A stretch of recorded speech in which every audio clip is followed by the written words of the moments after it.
Hello everyone, welcome to my YouTube channel exam inside with Anjali में आप सभी का स्वागत है। आज मैं फिर से लेके आई हूँ एक नई वैकेंसी जिसके बारे में हम बात करने वाले हैं।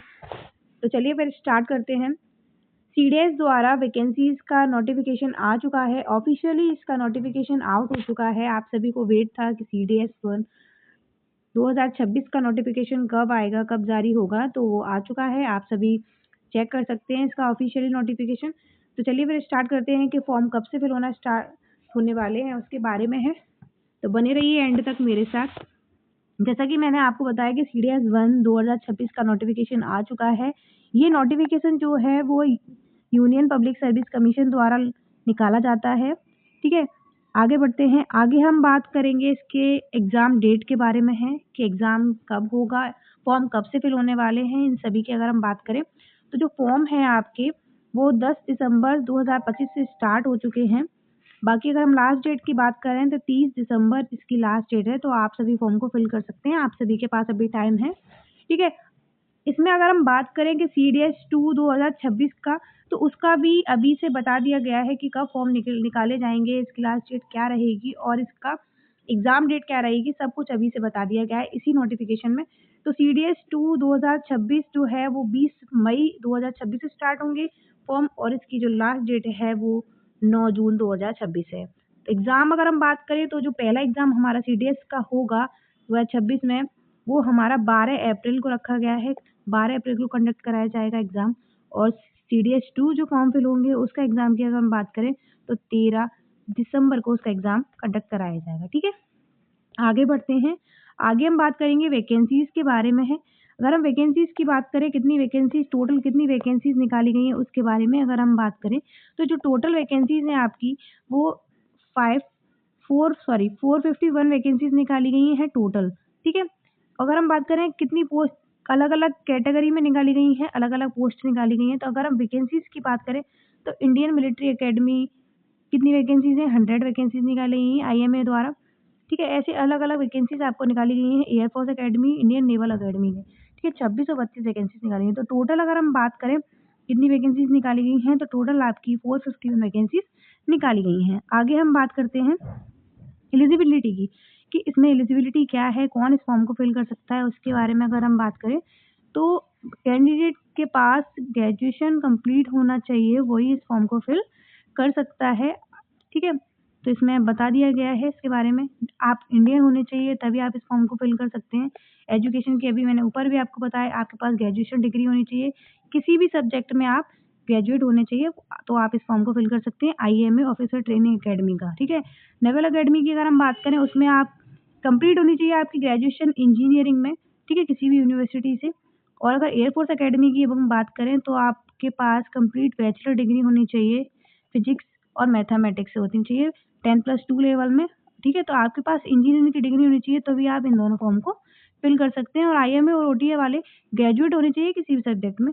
तो आप बीएससी वाले भी बीएससी जिसने कर रखा है वो भी इस फॉर्म को फिल कर सकता है। आगे हम बात करें एज लिमिट की, एज लिमिट क्या है।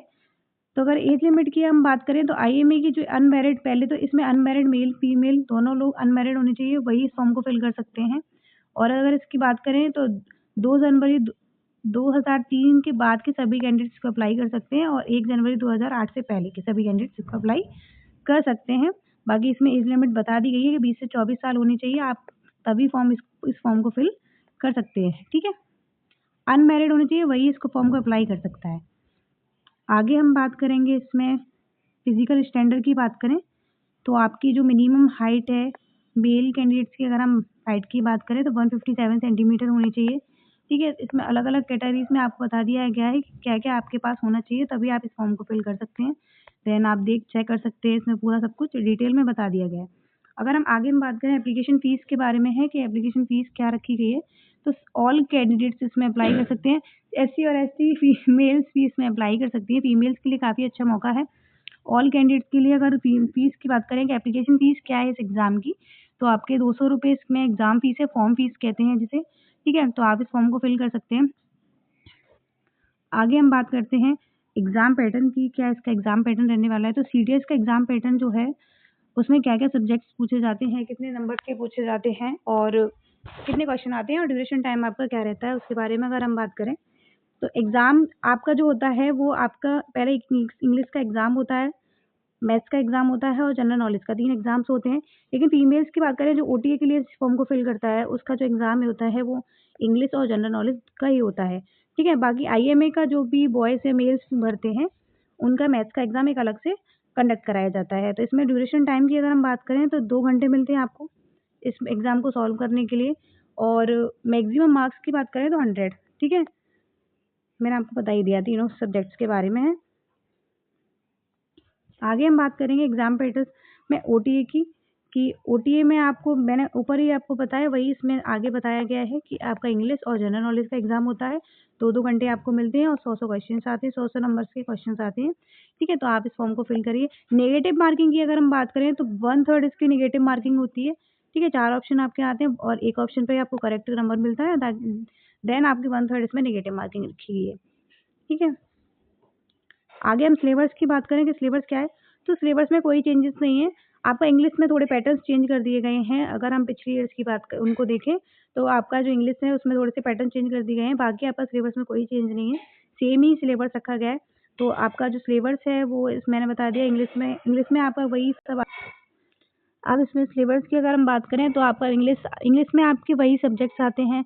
इंग्लिश सब्जेक्ट में आपके क्या-क्या पूछे जाते हैं उन टॉपिक्स की बात करें, तो आपका इडियम फ्रेजेज़ है, फ्रिंदा लेंग्स है, आपका पैसेज भी पूछा जाता है, अनसीन पैसेज है, सिनोनिम्स, एंटोनिम्स हैं, ऑर्डरिंग सेंटेंस हैं, सिलेक्टिंग वर्ड्स हैं, इन सभी के बारे में आपसे क्वेश्चन पूछे जाते हैं। ठीक है? तो ये तो आपका इंग्लिश का सिलेबस हो गया। अगर आगे हम बात करें जनरल नॉलेज के सिलेबस की, तो आपके उसमें क्या-क्या क्वेश्चन पूछे जाते हैं, तो उसमें आपके साइंस के क्वेश्चन भी पूछे जाते हैं, इकोनॉमिक्स के, फिजिक्स के, करंट अफेयर्स पूछे ही जाते हैं। तो आपको करंट अफेयर्स आपको तैयार करने ही पड़ेंगे। कम से कम आप 6 मंथ के करंट टेस्ट प्रिपेयर करने चाहिए आपको। उससे आप एग्ज़ाम सॉल्व करने में काफ़ी आसानी रहती है। और इसमें फिर आपको पॉलिटिक्स और केमिस्ट्री, हिस्ट्री, ज्योग्राफी इन सभी से क्वेश्चन पूछे जाते हैं। बुक्स के सभी क्वेश्चन पूछे जाते हैं, ऑथर वगैरह पूछ लिए जाते हैं। तो काफ़ी ज़रूरी है आपको इन सब के बारे में पढ़ने के लिए। ठीक है? तो इन सभी को आप तैयार कर सकते हैं। अगर हम आगे बात करें मैथ्स के सिलेबस की, तो मैथ्स में भी आपके वही सब्जेक्ट्स पूछे जाते हैं। एलसीएम है, एचसीएफ है, ये सारे सब्जेक्ट्स हैं, ये टॉपिक्स से ही क्वेश्चन बनता है। पूरा एक मैथ्स का पेपर कंप्लीट किया जाता है। इसमें आपके सिंपल फैक्टर है, एचसीएम, एचसीएफ है, इन सभी चैप्टर्स से आपके क्वेश्चन पूछे जाते हैं। रेशियो एंड प्रोपोर्शनल से भी पूछे जाते हैं। तो आप सभी तैयार कर सकते हैं। मैंने पूरा सिलेबस इसमें बता दिया है। कोई भी डाउट है तो आप मुझे कमेंट करके पूछ सकते हैं। देन आपको ये पीडीएफ चाहिए तो आप मेरे channel exam inside with Anjali में जुड़ सकते हैं। वहाँ आपको इसका पूरा पीडीएफ मिल जाएगा। तो जाइए चेक कीजिए सारी डिटेल्स को अच्छे से एंड देन फॉर्म को फिल कीजिए। तब तक के लिए गुड लक।